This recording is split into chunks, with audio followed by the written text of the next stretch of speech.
Welcome to the Kop TV, the voice of football's most famous stand.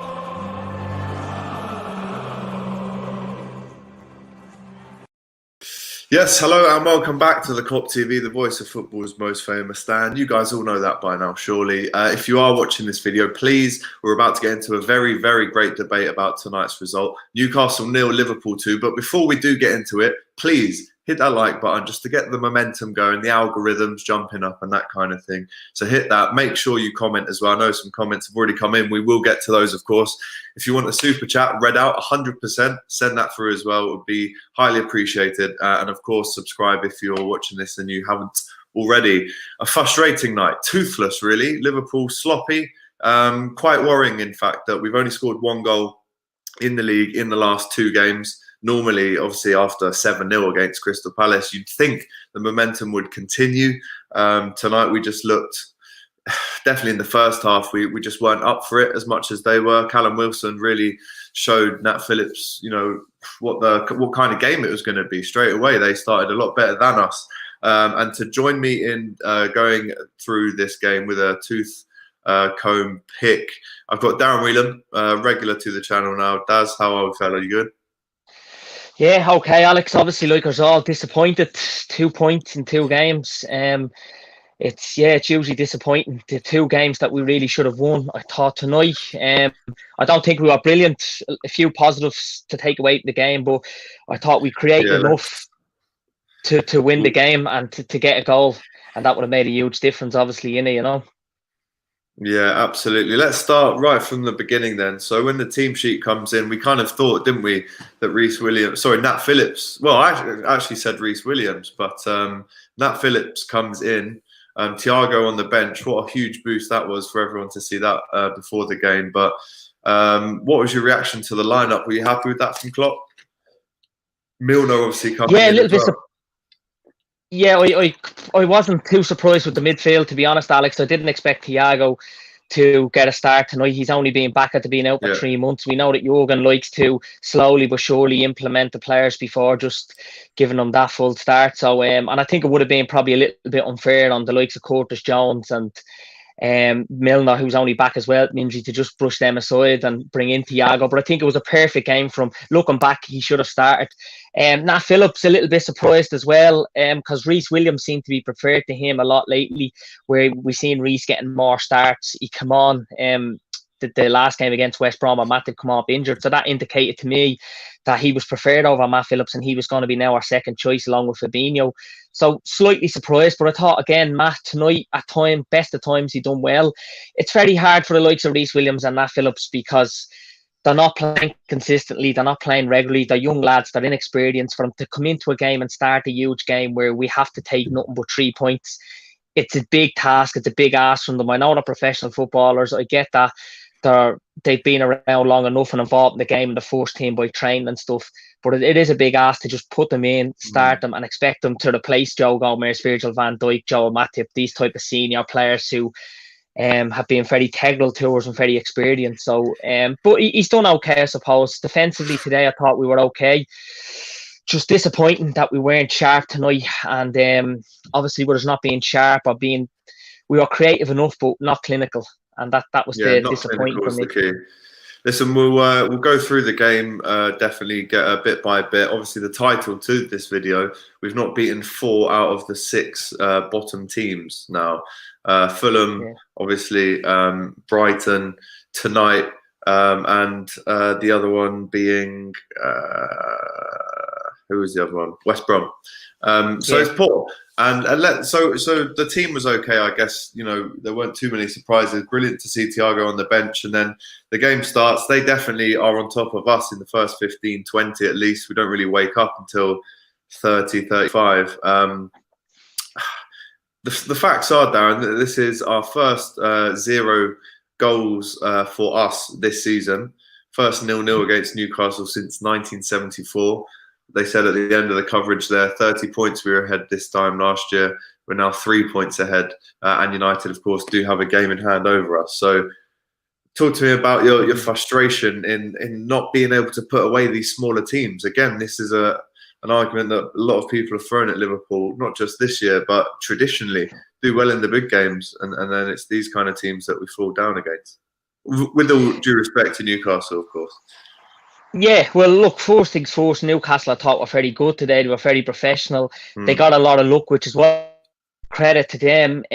Look, to be honest with you, Alex, I'm not going to get sucked into all that type of speculation and negativity, because every team this season hasn't been themselves. You look at City, Chelsea, you probably apart from United, who've players fit, and they've got a lot of late goals, a lot of decisions went away.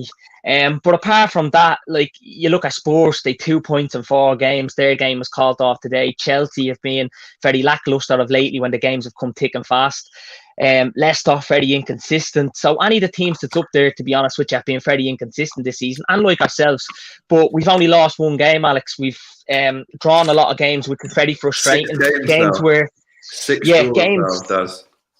Most of them games we should have won, to be fair. We've done enough in them to win them. I keep saying, if like today's game, if it's another day, we win it. But how long can we use that excuse for? Look, I suppose at the end of a storm, there's a golden sky, just like our anthem. We're top of the league. We're top by 3 goals. We have a far greater goal difference as well. Thiago's back, which is really good. We're going into January where we can't sign a centre back. We've seen Van Dijk coming back doing some sort of light training. I'm not going to expect him back for another couple of weeks or months. And anyway, it's not all that bad. I mean, it's been a very, very strange season since the start of the season kicked off, Alex. It's been mad results. We've seen West Brom playing great at Anfield, deserving a draw, and going out and getting thumped against Leeds where they could have been 10-0. You know, 5-0 didn't do it justice, to be fair. So it's just one of those seasons, Alex. You look at Man City, all the struggles there, the inconsistency there, the personnel that's going on there. It just doesn't look quite right for everybody. And for ourselves, I mean, okay, we've drawn 6 games. It's not good enough. We've lost 1, but we've had a lot of injuries, a lot of VAR decisions gone away as well. And when you look at those injuries, we've had 21 players injured.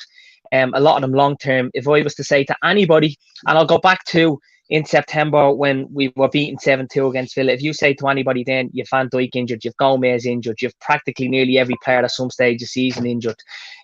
Luckily enough, it hasn't been the front 3. We've had Jota, who's come into form, injured, Alisson injured, all these type of players injured, Thiago injured. We knew how influential,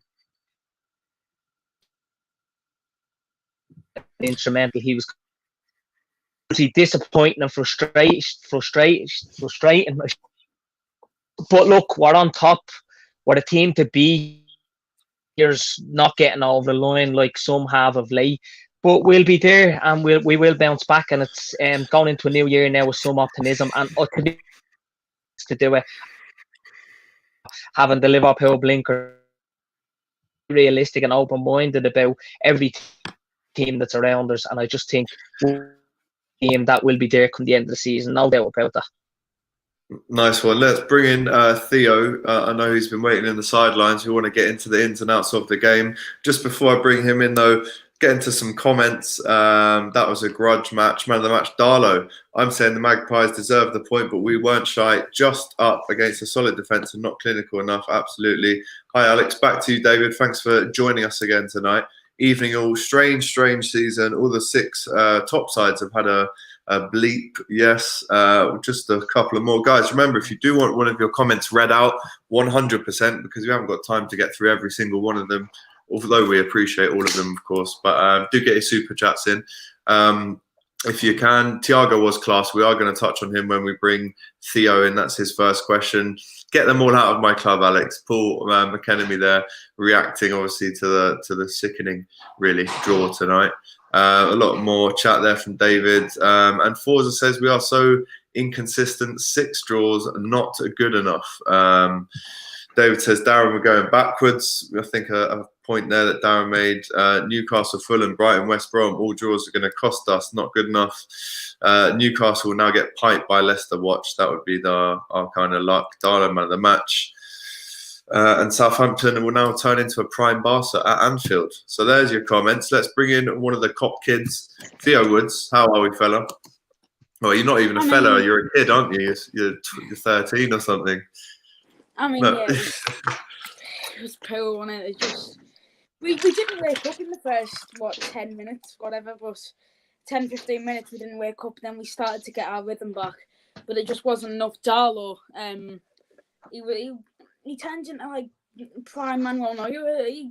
Like some of them chances, especially the one where Salah was 1-on-1 and he hit and he flicked past the post, and even Firmino's header in the first half where he heads it and he probably like. So he was brilliant. For me, he was probably man of the match, even though, you know, normally I go for full play, but he stopped us everywhere to do it. But yeah, obviously it's not the result we wanted at all, because it gives United the chance to get those 1 points with us. But you know, the thing is that if a few years ago you said to me, just after going into the new year, would you take being 3 points clear? I'd definitely take that, 100%. Yeah, you take that. Let's get stuck into the nitty gritty then.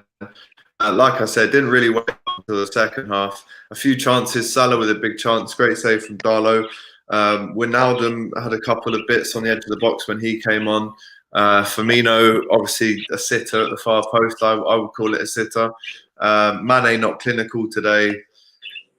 And then for me, lads, what did you reckon about this waiting until the 68th minute to make a change? Let's have it right. When Thiago came on, he was pinging them balls around and winning headers as well, by the way, like he had never even stepped foot off the pitch. We are in for some ride with that fella, by the way. What a plus from tonight that is. Hopefully he starts the next game and can really unlock Southampton. But wait until 68 minutes to make a sub, Darren. Point, and I thought, yeah, I'm not gonna. Yeah, it was a game, a half-time substitution I think we needed. But then, look, to be fair to Jurgen, he gave the lads a chance and gave them that 20-odd minutes in the second half to kind of see what they can do. I think midfield tonight, we just weren't creative enough. The intensity and energy wasn't there. There was a lot of sideways and backwards passing. And when Thiago come on, look how good he was, how influential he was. He was head and shoulders above everybody. Up in the air for headers. He was winning free kicks for us, and he wanted to go forward all the time. It was either sidewards or forward. He wasn't going back unless he really had to. But I mean, what a player he is, and what a player he stays fit. That's why I have a lot of hope that we will finish on top. Players like Thiago, Darren with that McDonald's Wi-Fi. Yeah, but you know, it's just so influential. Yeah, he's unbelievable. Again, to know how good he was. He really does find those passes in between the lines so easily with his little punchy passes. Liam asked a good question here for both of you. January looks pretty tough for Liverpool. How many points do you reckon out of 15 is possible versus Southampton, United, Spurs, Burnley and West Ham? I'm going to go with... I mean, realistically, we've lost 8 games in the last 3 years. That's an average of 3 point something. What is it? 2 point something per season, right? I still back us not to lose any of those following games. I still back us not to lose any of them. We've obviously lost the one freak result this season against Aston Villa, but I still back us to get 12 to 15 points. I really do out of these fixtures. I mean, this is exactly what we did last season. So, and Thiago's back, guys. What's the situation with Matip? Klopp's obviously said it's an adductor injury. How long are we now looking at Nat Phillips potentially playing at centre back in the league? And then give me your answer to this question below there. We'll start with Theo. I mean, yeah, obviously Matip didn't play tonight after picking up his injury, but you know, I thought Nat Phillips was okay tonight. I thought he was fine. He was. Yeah, I thought he was good. So I think without Matt, I think, you know, obviously Matip, for me, he is a good player, but he's too injury prone. So I think Nat Phillips is a good replacement to have for Matip. So I don't think we will miss Matip too much in these, you know, next 5 games. But yeah, I think 15 for me out of them. I think because I think as long as we can 15 full point. I think to be honest, I think the 3 that we'll struggle with is Southampton and West Ham. I think they're the 3 games that we'll struggle with. I think Spurs and United, when it matters most, I think we'll win. The 3 that probably the one that I'm least confident there is Southampton, because they've been playing well recently. Yeah, they have been. Darren, what do you reckon? No Matip, and then your 15-point guess. Very, very hard to call at this stage because, like, you look at, I only said it a while ago, West Brom, they played well, got a good result, and then this season it's just the freak of all seasons. I think as the season progresses and we get to the latter stages, maybe mid-February onwards with Champions League football coming back, we will start seeing the top teams and the cream rising to the top. I would go with possibly 13 points, 4 wins and a draw. I'd be really pleased with that, and I take that now. It's so difficult to call it. It really is, Alex. It's unpredictable. You just don't know who's going to be who's going to take points off who. None of us here would have ever thought West Brom were going to take a point and Newcastle take a point in 2 games. We were there 4 points, if not 6 points. It's just all the results are very freak this season. I don't know whether it's to do with no pre-season or whether it's just so many injuries to a lot of teams this season, with VAR playing up this season. I don't know what it is. Probably a mixture of everything, but it is a strange season. But look, lads, I'm really, really optimistic and positive and being open-minded as I can be, but more so being realistic. And when I say we're going to be there, we're going to be back-to-back. I could guarantee us this now, lads. Well, Darren's guaranteed that we're definitely going to win the league. I back that as well. And Dicko, top scouser, loves the show. 17th of January, us against the scum. Put it in your diaries, lads, at Anfield. And do you know why this is in my diary? Because that's my birthday, mate. And it's always, every year, on my birthday, it's Man United at Anfield. So I always look at the fixture list and go, oh, for fuck's sake, again. Because it's just not really the game that you want to watch on your birthday, is it? You kind of want a little, you know, you want a little Burnley at home or something, just a little 4 or 5, Watford at home. Just so you can enjoy your night, do you know what I mean? If United slump us at Anfield and get our unbeaten record, Jesus, mate, on my birthday, and it's not even the best birthday to be celebrating as well. If anything, it's downhill from here. But yeah, that's cheers, Andico. He's reminded us what date the game is. Phillips was fine today, I did think. I agree with your point earlier there, Theo. I thought he's a very good header of the ball, Phillips, and David agrees with me there. Even the first kind of 2 minutes, he was actually heading it really far. So must be learning there from Verge training. Quick shout out here. If anyone does want to come on tonight and make your debut on the Kop TV post-match reaction show, paste that link into your browser, on your laptop, on your phones, and jump in the stream. We're happy to have everyone on tonight as we can get. Let's talk about United then, Darren. I mean, it is still a while away. We've got Southampton at home, but now it looks like, with them having a game in hand as well, it now looks like they definitely are our most serious challengers to date for this. And we're going to have to take this one extra serious, if we weren't already, but United only 1 win in the last 6 at Anfield. Well, there are most serious challengers now. But I mean, a couple of weeks ago it was Spurs, it was Leicester, it was Chelsea, it was City. I still believe, look at the 2 most experienced, Liverpool, Man City, the 2 best teams in the league, Liverpool, Man City, the 2 best managers in the league, Liverpool and Man City, the 2 best squads and the know-how, and probably the most professional, Liverpool, Man City. So I believe come the latter stage of the season, it will be between the red half of Merseyside and the blue half, Blue Moon, and Man City of Manchester. I've no doubt about it, lads. So like, this will be played back, and I look forward to playing this back, and I'll put this on every social media stream come March, April, when we are competing with them. No, look, United have done great up to now. They've had a lot of luck. They've had a lot of comebacks. They've had a lot of decisions going their way.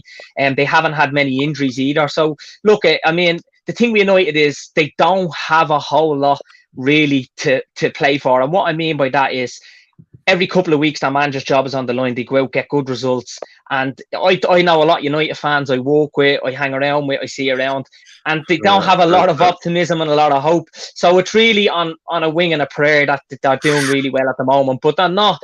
Realistically, over 38 games, we know it's a marathon, it's not a sprint. Are they going to be there and title contenders and real serious title challengers? Some of them will say yeah, but I think majority will know realistically not. But look, they're going to enjoy this roller coaster drawn at the moment. The high is very high, but the come down is even lower. So let's see how it goes. Look, it is obviously a title challenge when we do play them, because they're going to be second behind us. So let's see how it goes. I'm always confident when we play United, especially at Anfield. We play anybody at Anfield, 7 games unbeaten at home. I don't think United are going to turn up and do anything. And as you said, Alex, they've had 1 win in 6. The last 2-3 seasons, they haven't touched us at Anfield. So I'm very confident about rolling United over. And they have a lot of tough, hard games coming up.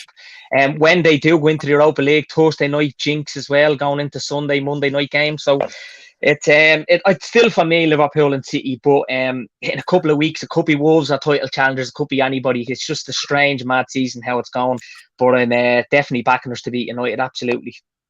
Yeah, big one ahead for sure. And Dicko says, well, I hope we embarrass the scum on your birthday. All the best in the new year as well, and to you, and hopefully it's definitely a successful one for the Red Men.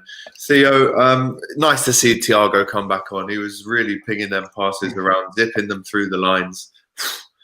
He has to start now. He has to start every single game. Yeah, he'd be getting closed down by like 2 or 3 defenders, and they'd just take every one of them out the game by playing the ball over the top. And like sometimes there'd be an easy pass on, and you'd expect him to go with that, and then next minute he's pinged the ball over, and we're 1-on-1. And yeah, he's brilliant, and that's what he can do with 30 minutes after coming back from injury. What can he do in the full 90 minutes when he's been back in training for longer? Oh, goodness me, who knows? Southampton next at home, Darren. Do you think this one needs to be a game where we just come out the traps roaring? I mean, obviously there's now no fans, as Ant reminds us here, Liverpool in tier 3 now. I mean, I was outside Anfield for the Tottenham game. I was hoping to be back at Anfield for the United game. Obviously, that won't be happening now as there is no fans. But do you think the no fans aspect will maybe take away the Anfield shine again, maybe? Darren, we'll go with you first. Yeah, sorry, Alex, I just missed out on you there. So the question was Southampton coming out the blocks against them. Yeah, I think we got to. Yeah, I think we do. I think if we turn up the way we do tonight, we just have a bit more luck, we will beat them. Like tonight, we create chances. Sorry, they were very away. Sorry, it's away. Away. Yeah. Thank you, my brother. You've corrected me there. Not for the first time. Yeah, well, we've a good record away to Southampton. I know last season we went there. We weren't really at it. Adrian had a howler. We won 2-1. The season before that, there was a late Friday night game. We were in that purple strip. Salah got one. Henderson. It was a real title charge, a real surge at the end of the season. I think we'll beat them. I really do. I think the likes of Southampton and Wolves and Leicester, they're all after doing really well this season, but they're very hit and miss. And when it comes to the big games against Liverpool, they all haven't done that well this season. So I expect the same against Southampton. And a big plus will be, no doubt about it, after seeing Thiago tonight, he'll start, and that's going to be huge for us. And hopefully he'll be as instrumental as what we know he can be, and he chips in with an assist that does some no look and we get a goal. But once we score first against Southampton, if hopefully it's early in the first half an hour, 20 minutes, I think it sets us on our way. But it's one I'm looking forward to. It's a Monday night as well. Yeah, Theo, 5 days until that game. A lot of training time in between them. But 2 words to you. Danny Ings. All right. It's sort of... It feels like it's sort of written in the stars for him to go and score against us. After he left us, and now he's doing brilliant at Southampton. But yeah, I think hopefully Fabinho has been brilliant at centre back all season, and either Phillips or Williams, whoever Klopp goes with, can contain him.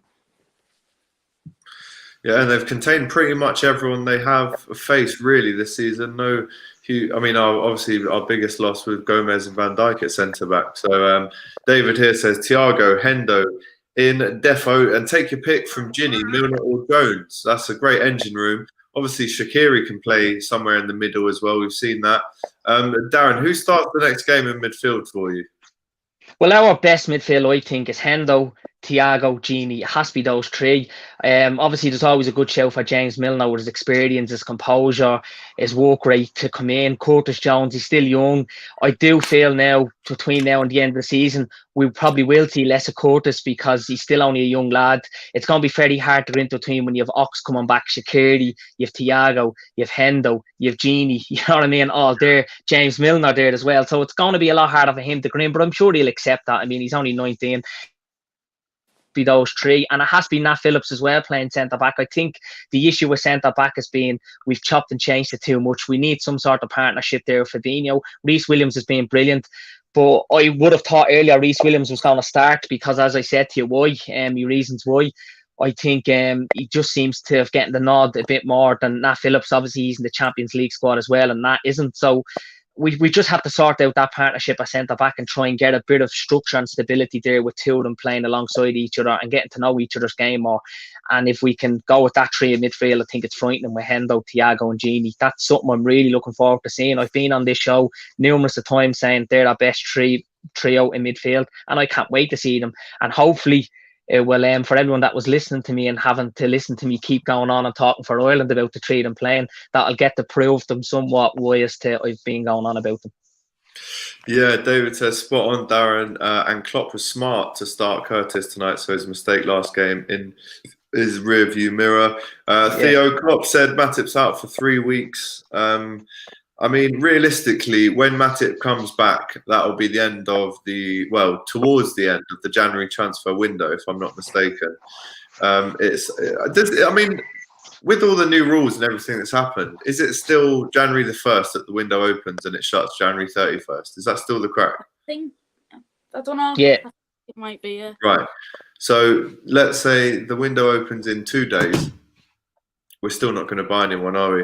Matip's now out for 3 weeks, and we desperately do need some cover. I'd say. I think if we look back on this season and we didn't win the league, I think we'd have to point the finger at ourselves for our complacent attitude and thinking that we can still win a league with Nat Phillips, with all due respect, and Reece Williams. It's getting to the point now where, I mean, luckily there was no defensive issues tonight, which is great, but the longer that we're skating on thin ice without reinforcing, for me, this could come back to bite us horribly. Let's get into some player ratings, and then we'll call it a night. Ziering Wangyal is a regular on the channel. Lads, we'll do the joint player ratings. We'll start off in goal. Alisson made a decent save off Kieran Clark. I thought his kicking was really good tonight. Was commanding, didn't have too much to do. Was saved really by that Fabinho block when Callum Wilson was maybe going to give him the eyes and put it in at the front post. But Darren and Theo, should we give him a 6.5? Yeah. 7? I'd have gone 7, I think. Yeah, clean sheet as well. Yeah. We'll give him a 7. Right back tonight, Trent. He was, I'd say a 7. I think he was okay tonight. It was a difficult enough evening for him, but I think a 7's okay. He didn't do much wrong, but defensively, suppose there was questions tonight, wasn't there? Yeah, I mean, there was one moment, to be fair to Trent, where he played probably the best ball I've seen this season. Oh, yes. Oh, wow. Yeah. That dissected about 6 players in one pass. Unbelievable. Yeah. It deserved a goal, it did. No more than a 7, to be fair. I don't think he deserves more than that. Yeah. I thought his set pieces tonight were poor. I thought Robertson's set pieces tonight were poor, to be honest with you, as well. The centre-backs, Phillips and Fabinho. Phillips, I liked his aerial presence, actually. I did think he was very commanding in the air. He won a lot of headers. He can head it very far as well, Nat Phillips. A 7? Yeah, I think I'd give both of the centre-halves a 7. Yeah, I think they deserve that. Yeah. 7's all round so far. Robertson was carried a slight knock in the second half. I think he got a couple of studs down his Achilles from Shah, I think it was.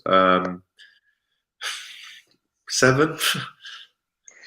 Yeah, I think so. I think as well, Robertson, I know set pieces and crosses weren't great tonight, but his work rate again was really good, and the drive to get forward, that urgency to be up there with Mane was excellent. So I think a 7, I think from Trent to Robbo right across is fair enough, yeah.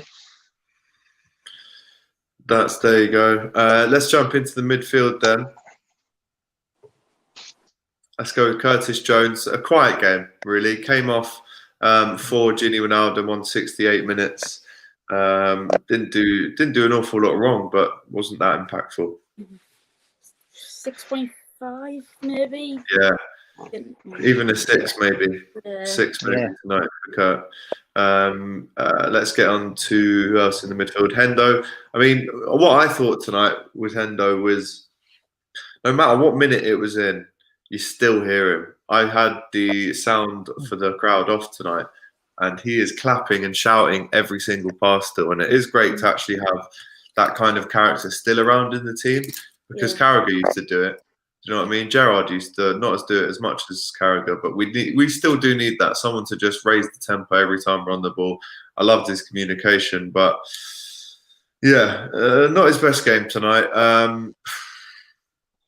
6.75.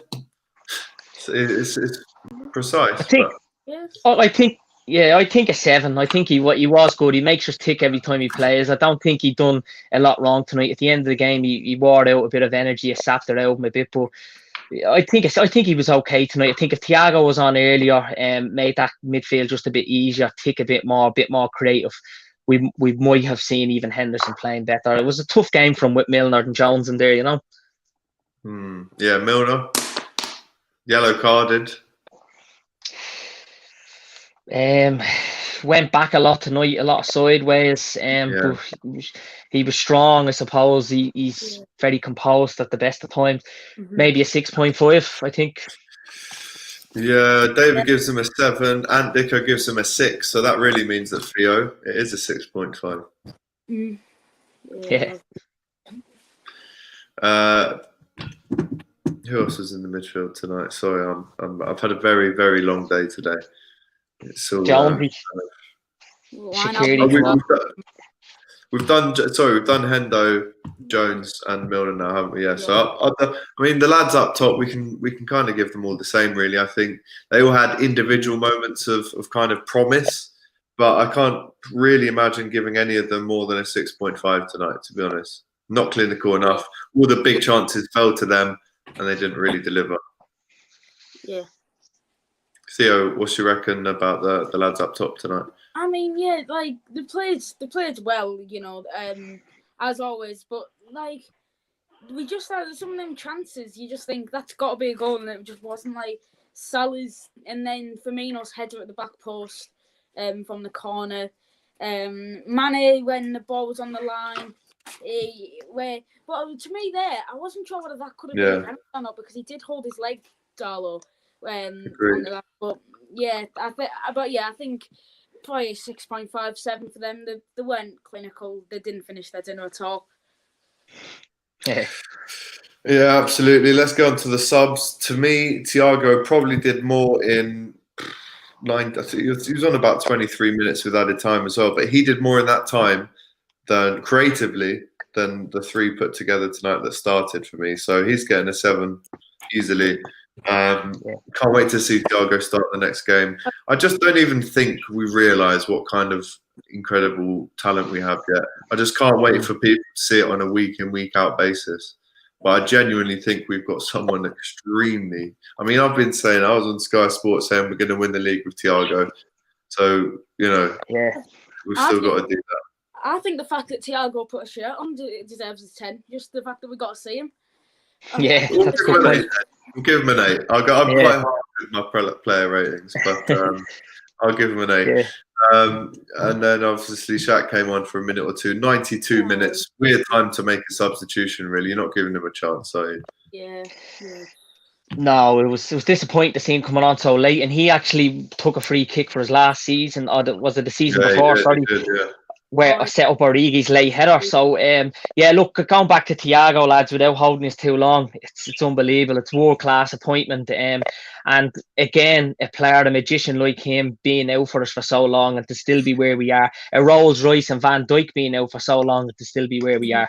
It's phenomenal, really, lads. And our standards and our whole ideas now are set so high that when these little knockbacks happen and we're still on top, we're still that disappointed because the standards are so high. But sometimes, you know, you just have to trust in the process and trust that it's not even halfway through the season and we're there. Imagine what it'd be like when the going gets tough. Oh, you know what I mean? Imagine what it'd be like when we have more players back and other teams around us drop points, because they will, no doubt about it. So I just think leaving tonight, we have to be that bit more positive and optimistic, because lately I've coming off this and I've been fuming with some of the results and particularly the performances. But I'm not going to be tonight. I'm going to look forward to Monday night and enjoy a big win and a big Thiago contribution, hopefully. Yeah, let's hope for more of the same on, well, a lot more than we got tonight, but let's hope for another Anfield win at least on Monday. Weekend off, lads. Hope you enjoy it. 4 points from West Brom, Newcastle, Fulham and Brighton. That is atrocious. That's kind of the theme of tonight's video. It is really not good, and we need to really start battering these teams. I'm going to say it as simple as that. We do need to start battering them. We are spoiled, aren't we? And on that note, we are spoiled. Yes, we've had Darren and Theo joining us tonight on the Kop TV post-match reaction show. Thank you very much, lads. Go and follow these guys on Instagram, on Twitter. All the links are on the description. So, yeah, go on there and have a look. Happy New Year, the Kop TV. This is, of course, the last game of 2020. And the year that we won the Premier League, lads, we have to say it's been an absolute belter. Happy New Year, of course, to every single person watching, all the subscribers. As well. I'm sure we might even do a little midnight live on midnight. Who knows? If I've had too many drinks, maybe not. But anyway, listen, lads, thank you so much for coming on. All the best, lads. Both Happy New Year. All the best. One. Happy New Year. See you all. See you after summer. See you. Guys, 2020's finished. What an incredible year. Thank you so much for being a part of the journey so far. We're only going like this, which is up. Not that way, definitely up. Next year, bigger and better. 2 new shows in the studio very soon as well. Kop Bins and Kop to Bottom. So yeah, carry on the journey. Have a great new year. All the health in the world. All the success in the world. Because that's how the world goes round. As Aunt Nico says, Happy New Year, lads. Take care. And you'll never walk alone. Up the Reds.